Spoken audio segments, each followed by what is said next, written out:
¿Qué tal? ¿Cómo están? Saludos desde este Estudio 1 de Gran Canaria Televisión, donde cada semana nos reunimos ustedes y nosotros para abrir espacios para hablar. Hoy quiero empezar con una cita de José Luis Orihuela, que es profesor en las universidades de Navarra y La Coruña y autor de varios libros relacionados con la cultura de la comunicación. Y quiero hacerlo así a tenor del tema que vamos a tratar hoy, precisamente la cultura, los nuevos paradigmas de la cultura.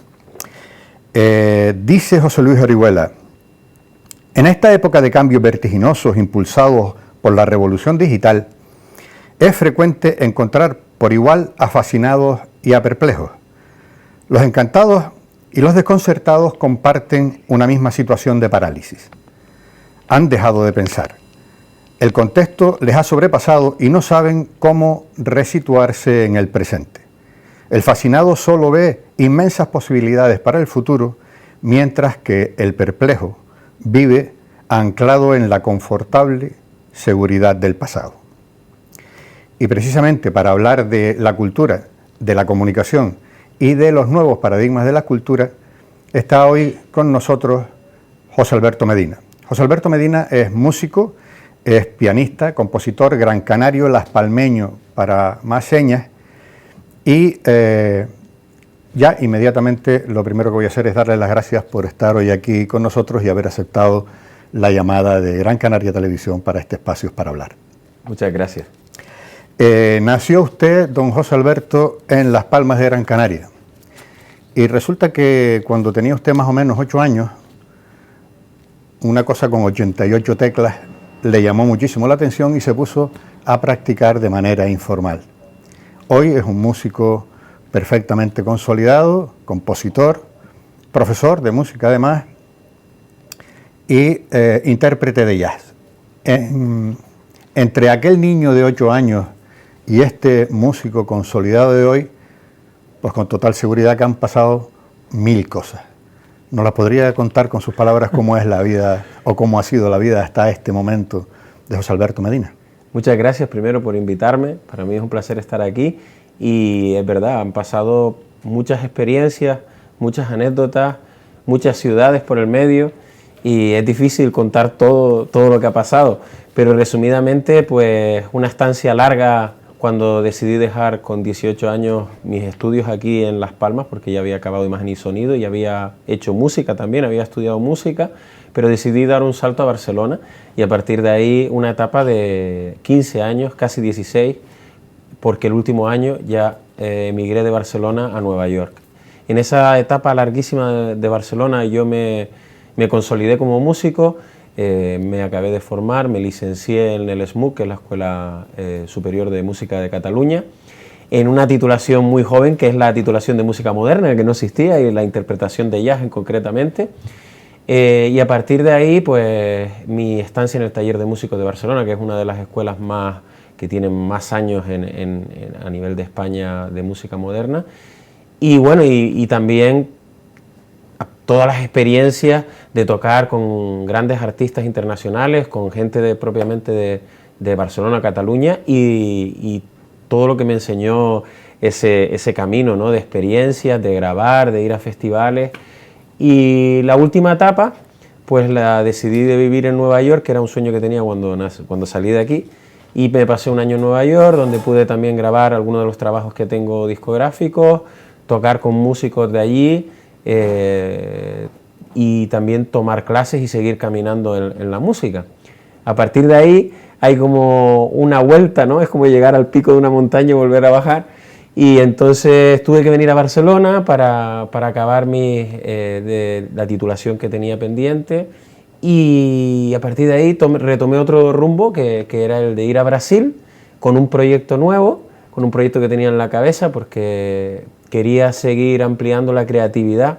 Creo que la música sí tiene algo, es que te despierta mogollón de sentido. Y cuando ya iba a montar lo que hoy es en día el proyecto de Fábrica de Isleta en Brasil, resulta que la vida, como siempre, como dice mi hija, la vida es así.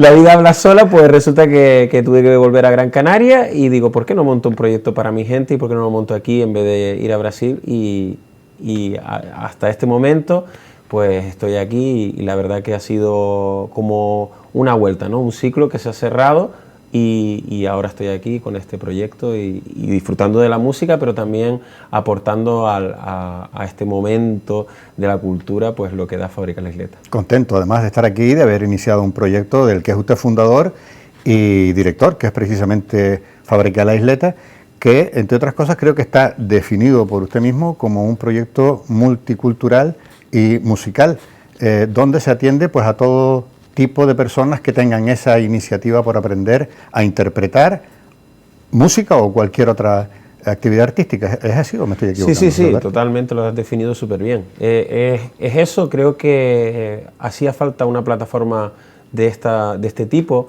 además no institucional, sino más underground, más de pie a la calle. Y bueno, no es que hiciera falta en Gran Canaria, es que hace falta en España directamente, porque este tipo de proyecto que yo tengo montado, pues desde la música, que es el motor, se mueve hacia la pintura, hacia el teatro, hacia la danza, potencia a los nuevos talentos, ya hablaremos de ello, pero hay varios que han salido de la fábrica, y también hace posible un encuentro entre grandes artistas consolidados a nivel internacional, como puede ser grandes pianistas o de otros instrumentistas que la fábrica ha traído a Gran Canaria, pues a través de sus festivales, en el Auditorio Alfredo Kraus con El Mundo en un Piano, en el Fábrica Fest, y creo que en verdad es un contenedor de cultura y que mueve bastante todo un sector que más que nunca necesita apoyo. Sin duda alguna, en todo este periplo formativo que usted nos relataba ahora, la música, pero la cultura en general ha tenido que irse adaptando a los procesos de las nuevas tecnologías, a los avances de las nuevas tecnologías y también de la comunicación. Cuando usted estaba metido en ese berenjenal de formarse que nos contaba, ¿cómo era la didáctica de entonces y hacia dónde ha caminado ahora mismo el modelo cultural actual? Pues la verdad que ha cambiado mucho, porque cuando yo llegué a Barcelona, por ejemplo, una de las cosas que era importante era ir a ver los conciertos para ver a los grandes maestros tocar. De hecho, uno de los aprendizajes importantes, yo fui en el año 99 a Barcelona, era quedar con otros compañeros a tocar y hacer jam sessions, ¿no? Pero jam sessions privadas, no ni ya con el público, después con el público también había. Eso se ha perdido. O sea, los músicos ahora van directamente o una jam session que hay que ya con público, o es todo más virtual. De repente quedan y graban una canción cada uno desde su casa, aprenden mucho con el YouTube y no aprenden tocando con el directo. Ha cambiado muchísimo desde aquella manera que yo tuve de aprender, y evidentemente la tecnología, los CDs son CDs todavía, pero la gente ya el CD es como una cosa como anticuada. Ya grabé una maqueta y venía uno con un cassette, ¿no? Sí, claro. Y ahora, por ejemplo, resulta que si no estás en Spotify o en alguna de las típicas plataformas, no eres nadie. y claro, te hacen pasar por el aro de cierta manera, porque resulta que la verdad para el compositor o el artista es que tener tu disco en Spotify solo es para que estés ahí, pero a nivel económico, lo que alguien paga, un cliente de 10 euros al mes por tener su Spotify Premium, ¿no? Resulta que nos llega a nosotros un 0,001 o 2 era por cada reproducción. O sea, es abismal, porque la industria de cuando tú firmabas con una productora, ¿no? O un sello discográfico, pues te pagaba por el disco, lo que sea, y después llegaban a un acuerdo. Ahora es que ya estás como casi obligado en la nueva realidad digital a estar en las plataformas y en YouTube y tal, pero tienes que conseguir unos números muy altos de reproducciones o ser alguien muy famoso para realmente tener una rentabilidad. Y en cuanto a la cualificación de los estudiantes, primero vamos a hablar de cultura en general, ¿no? Y luego ya lo centramos un poquito más en la música. En cuanto a la adquisición de contenidos, de conocimientos de los estudiantes, estas nuevas tecnologías y esta era de la comunicación también ha variado la forma de adquirir contenidos, es decir, ya no les llega de la misma manera, como usted bien decía ahora se puede ensayar incluso hasta por Zoom. Sí. Entonces, estamos girando un poco la cabeza hacia la tecnología y estamos perdiendo el romanticismo del contacto entre profesores y alumnos, el contacto, la vivencia en el aula. Es decir, hay que ir cambiando también la idea de cómo se adquiere el conocimiento. A ver, yo creo que no podemos vivir fuera del contexto en el que estamos, que vamos evolucionando y vamos hacia una era digital total, eso está claro, pero no podemos tampoco perder lo que somos y de dónde salimos, porque si no estamos totalmente condenados a vivir en algo que es muy frío. Entonces, a mí, por ejemplo, uno de los ejemplos claros sería todo lo que estamos viviendo con el tema de esta pandemia, ¿no? Nos ha obligado directamente a tener un contacto a través de las redes o de las plataformas como Zoom o otras para podernos encontrar entre músicos y poder ofrecer algo al público que está a través de otra pantalla. O sea, es totalmente... O sea, lo que más echa de menos el público ahora es conciertos de música en directo, ver que el músico está ahí, el músico necesita ver al otro músico que está ahí y los músicos necesitan ver al público. Efectivamente. No es solo verlo, sentirlo. Porque el feeling... Entonces, yo creo que eso define bastante la situación. ¿Y qué nuevos enfoques, según desde su punto de vista, qué nuevos enfoques son los que dan forma o los que están dando forma a este paradigma nuevo o a esta forma nueva, a estos modelos nuevos de transmisión de la cultura? ¿Dónde se está poniendo el foco? Amén de la parte económica, que es la que bien usted mencionaba ahora mismo, pero no solo es el rendimiento económico lo que interesa. ¿Dónde está el foco incluso de productores, de intérpretes, de compositores? ¿Dónde está el foco hacia ese nuevo paradigma? ¿Qué es lo que se pretende, qué se quiere alcanzar? Bueno, vamos a ver. Por hablar de cosas positivas, es que también la información que antes podía llegarnos estamos en el 2020, pues hace 30 años atrás o 35 años atrás, no es la información que hoy tenemos. Hoy podemos escuchar o descubrir a músicos de cualquier parte del mundo muy rápidamente, a través de una cadena de Spotify, a través de YouTube, a través de las plataformas. Eso ha hecho que musicalmente también hemos evolucionado mucho, porque puedes tener una información rápida, la gente aprende más rápido, se forma más rápido y cada vez hay un nivel y una competencia más grande. A la vez eso es muy bueno y a la vez tiene también su contraindicación de que la gente está muy dispersa, a menos que el alumno se enfoque mucho en lo que quiere hacer. Antes tenías un disco y te lo sabías de pe a pa, y ese disco posiblemente, aunque fuera solo un disco, posiblemente el tener esa limitación también hace que la atención y el foco estuviera muy centrado en lo que estás haciendo. Entonces, ganamos en unas cosas y perdemos en otras. Pero como te decía, yo creo que hay que estar en la actualidad, tampoco podemos vivir del romanticismo, pero si perdemos ese romanticismo en la música, en la cultura en general, yo creo que estamos desconectándonos y hay que intentar mantener ciertas cosas. ¿Y con qué mentalidades llegan los estudiantes a las academias, a las escuelas de música o a un proyecto como Fábrica La Isleta? ¿Con las cosas claras o, bueno, supongo que habrá de todo, pero aquel que quiere... pues no sé, sentarse a un piano o interpretar cualquier otra versión de teatro, pintura o cualquier otro modelo de arte, llegan con las cosas más o menos claras, es decir, a mí lo que me gusta es esto y quiero entrar por este aro, o vengo a que alguien me abra el abanico de posibilidades y, bueno, entre lo que me comunica la enseñanza en directo en un centro como el suyo, más las oportunidades que me dan las nuevas tecnologías y la comunicación, pues que se me abran todas esas oportunidades y ya yo voy eligiendo y voy variando. ¿Esto cómo llegan los alumnos? ¿Con qué mentalidad llegan? A mí hay una cosa de las que principalmente más me atraía y las que me llevó a llevar a cabo el proyecto de Fábrica La Isleta era ver mi propia experiencia. O sea, un músico que nace en Las Palmas de Gran Canaria, que en los años 90, que es cuando yo estudié, al principio de los 90 empezaba, pues sí podías hacer cosas, te podías formar, tenías el conservatorio con su sistema, que todavía sigue siendo el mismo, pero realmente un músico que nace en Gran Canaria tiene muchas limitaciones para formarse en la música moderna, por ejemplo, ¿no? Cuando digo música moderna no solo digo el jazz, digo el pop, el rock y formarse bien. Entonces tienes que emigrar, tienes que salir, tienes que ir a una ciudad más grande. A mí me motivó eso a crear Fábrica La Isleta. Después mi experiencia, no solo como alumno, sino como profesor del taller de músico durante más de 8 años, me hizo ver también más cosas y me hizo ver que el sistema que está montado pedagógico tiene carencias grandes.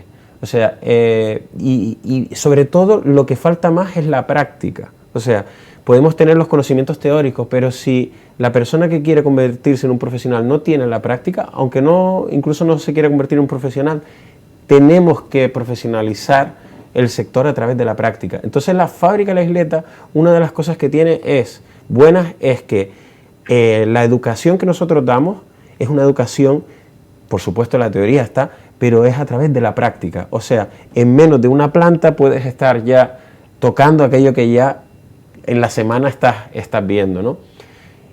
El que no sea reglada ahora mismo oficial también nos da una libertad que no tiene un conservatorio y podemos hacer con el programa de estudio algo más flexible. El proyecto que nosotros hemos arrancado educativo, que todavía está por empezar, se llama Fábrica Mat, Música, Arte y Talento. Aquí lo que vamos a buscar es un tipo de educación más transversal. O sea, la música es muy importante, es uno de los valores y de las artes más importantes que existe, pero también hay que transmitir otros valores, como son también el respeto, la humildad, la responsabilidad, el que a través de la música tú te puedas comunicar con otros artistas, saberte expresar, también hacer un poco de teatro, hacer un poco de danza, jugar con el cuerpo. Todas estas cosas, si no las tienes, se van a notar en la música. Claro. Cómo sentarte en un piano, cómo estar delante de un micro, cómo cantar. Entonces son muchas cosas que toda mi experiencia me ha valido para darme cuenta que ahí hay un mundo por explorar, por avanzar y por dar formación a gente esté donde esté, que eso es lo bueno. Que realmente entonces los estudiantes como llegan precisamente es pues casi como una pizarra en blanco, donde todo ese proyecto de, pues, por denominarlo yo ahora de cualquier manera, ese proyecto de formar de manera integral a un intérprete que exprese con todo su cuerpo aquello que está sintiendo mientras toca, o que exprese con todo su cuerpo aquello que está sintiendo mientras baila o pinta o está en escena, ¿no? Exactamente. La historia de la música no se puede obviar de este cambio social que estamos viviendo con respecto a las nuevas tecnologías y a la era de la comunicación. Concretamente en el proceso evolutivo de la música del siglo XX, que me he tomado unas notas dividiéndolas, según obviamente la historia, por décadas, he podido descubrir que hay pues 6 periodos, que si nuestros espectadores y espectadoras me lo permiten y nuestro invitado también, pues hago una pequeña referencia porque de ahí quiero desprender la siguiente pregunta, si a usted no le importa. En el primer periodo que se hablaba era en décadas de los años 30 a los años 40, obviamente se la denominó como de los precursores, porque como no se le iba a llamar de los precursores a los que empezaban, ¿no? En el segundo periodo, la década de los 40 a los 50, se le denominó de los métodos activos. El tercer periodo, que curiosamente no es una década sino 2, es desde los 50 hasta los 70, la historia evolutiva de la música lo denomina a este periodo de los métodos instrumentales. Y ya la década de los 70 a los 80, esa época de apertura y de libertades y de expresión, incluso ya de los primeros inicios de la tecnología, se lo llamó de los modelos creativos. Este cuarto periodo tiene su madurez plena en el quinto periodo, que es el periodo de integración de los años 80, por decirlo así, y el último periodo es el periodo de la década de los 90 hasta finales del siglo XX. Se le llamó por primera vez, utilizando este término que le da título al programa de hoy, de los nuevos paradigmas. Haciendo este pequeño recorrido por esos periodos, ¿a qué nuevo paradigma diría usted que responde o debería responder la música del siglo XXI? Bueno, yo creo que básicamente es cómo el individuo se va a relacionar con lo digital, hasta dónde van a llegar los límites, ¿no? Cuál es la música que vamos a consumir dentro de 30 o 40 años cuando haya otras generaciones que ya no estén, que son las que están acostumbradas a consumir la música en directo, ¿qué pasará con los nuevos públicos, no? ¿Qué es lo que van a consumir? ¿De dónde lo van a consumir? ¿Lo van a consumir desde casa? ¿Dónde lo van a consumir? ¿Lo van a consumir escuchándolo solo en el coche? ¿O dónde lo van a...? Quiero decir, es un poco incierto saber a dónde vamos. Yo creo que posiblemente dentro de varias décadas estaremos hablando de que la música en directo igual puede llegar a desaparecer. Con lo cual, usted podría decir que si la década de los 30 a los 40, por ser los inicios, se llamó de los precursores, pues ahora a lo mejor en el siglo XXI volvemos a ser los precursores. Pues posiblemente. Es incierto porque es verdad que las cosas se verán, con el tiempo se ven, ¿no? Y por eso hemos podido escucharte, ¿no? con esa clasificación. Pero lo que sí es cierto es que cada vez todo está más enfocado a que lo consumas desde casa. El teletrabajo es desde casa. Pero mire, y esto casi no es una ventaja, José Alberto, porque si siendo los precursores, ya por cerrar un poco el círculo evolutivo de la historia de la música del 20 e iniciar el del siglo XXI, siendo los nuevos precursores de esta etapa, esto a lo mejor no es una ventaja para esos nuevos estudiantes que empiezan con todo de nuevo, empiezan con las tecnologías al alcance, con una velocidad de avance de las propias tecnologías y avance de la propia comunicación, que a lo mejor ellos van a hacer lo que fueron en su momento, pues aquellos músicos de los años 30 y de los 40, pero en esta ocasión del siglo XXI. A lo mejor puede ser una ventaja. En cuanto a esto, ¿eso es el espíritu que se respira en Fábrica La Isleta?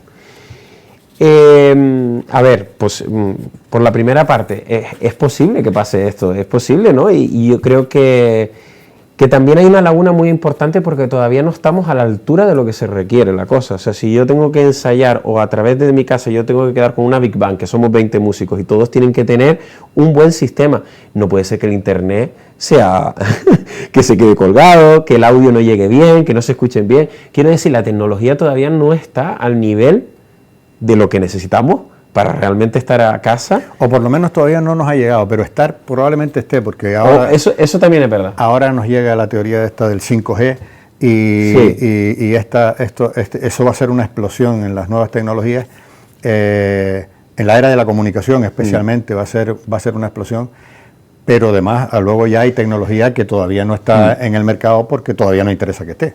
Sí, es que claro, ahí hay varias cosas de las que podemos hablar. ¿Qué impacto tiene también eso en la naturaleza? ¿Qué impacto tiene? Esa es harina de otro costal, efectivamente. Claro, es que ¿qué impacto tiene? Entonces, cuando me has preguntado lo de Fábrica La Isleta, por un lado queremos crecer en ese sentido y que, por ejemplo, ahora que estamos también en un cambio, estamos buscando una nueva sede y estamos cambiando y nuestro proyecto educativo también quiere comenzar, pues es importante que también haya los conciertos en streaming. Por ejemplo, yo si quiero ver qué está pasando en el Small de Nueva York, pues hay un concierto que se está haciendo en streaming, tiene una calidad y puedo ver a grandes músicos a través de las redes. Pues evidentemente esto es mucho mejor que no comprarme un billete, aunque yo me lo compraría,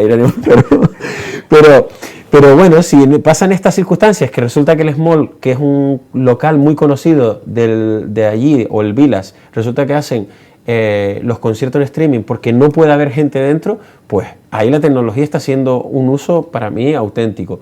En Fábrica La Isleta, pues que la gente que quiere venir a gozar de los conciertos en directo y sentir eso, podría venir, pero que tengamos la tecnología para que a Fábrica La Isleta se le vea en Nueva York, pues también es algo interesante.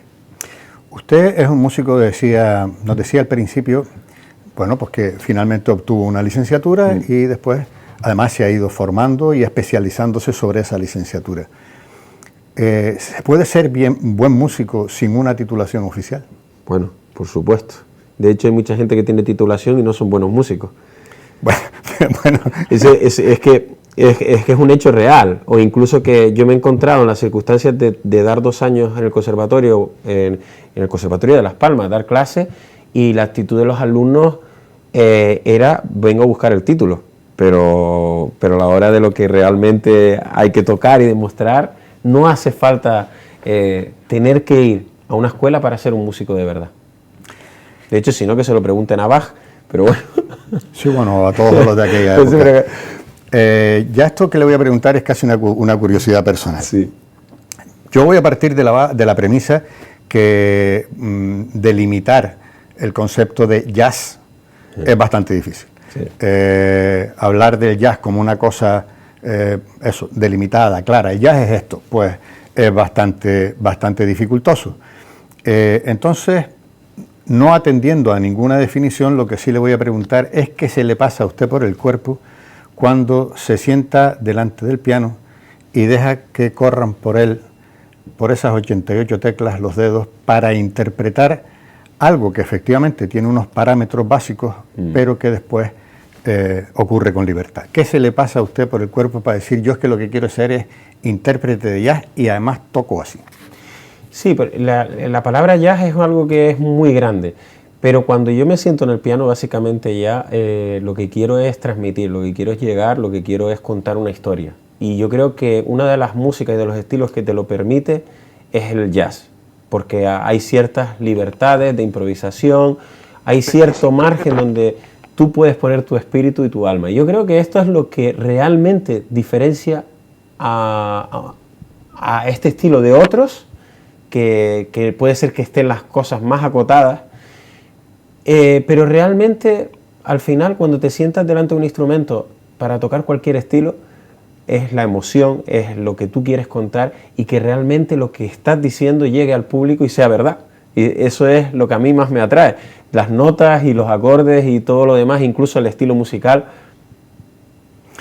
no me parece tan importante. Lo que sí que me parece importante es que cuando está el músico en el escenario lo dé todo 100% y que realmente haya una conexión con el público. Comunique. Esa comunicación, que no es la comunicación de las altas tecnologías y de las nuevas tecnologías, que es a la que yo me refería. Sí.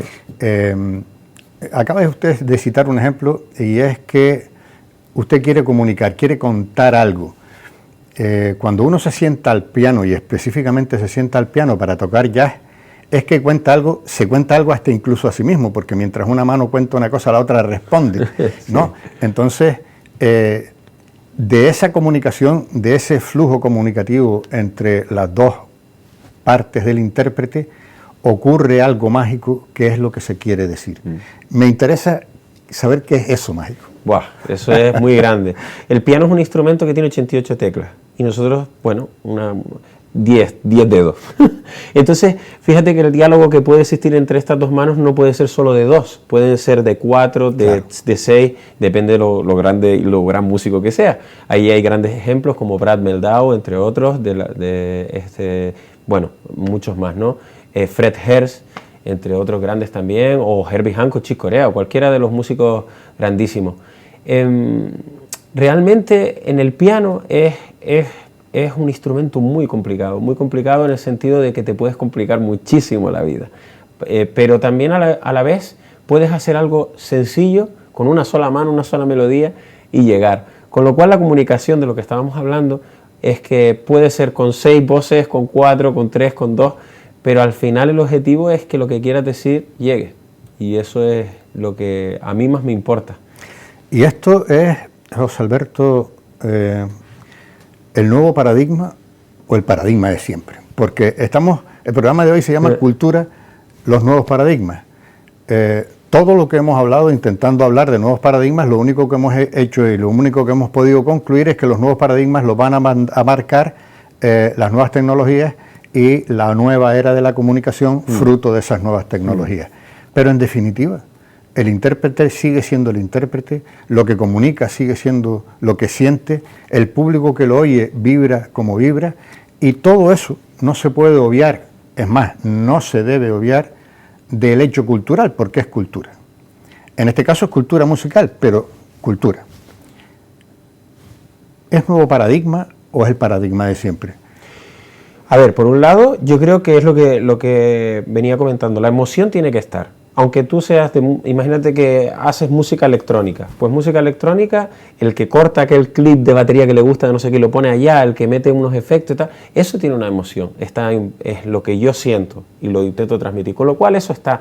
Ahora que las nuevas tecnologías nos van a permitir hacer muchas cosas que antes no se podían hacer, y eso, claro, ahí es donde, incluso no solo el hecho de aprovechar todas las tecnologías nuevas que vamos a tener al alcance, sino el hecho de mezclar otras artes.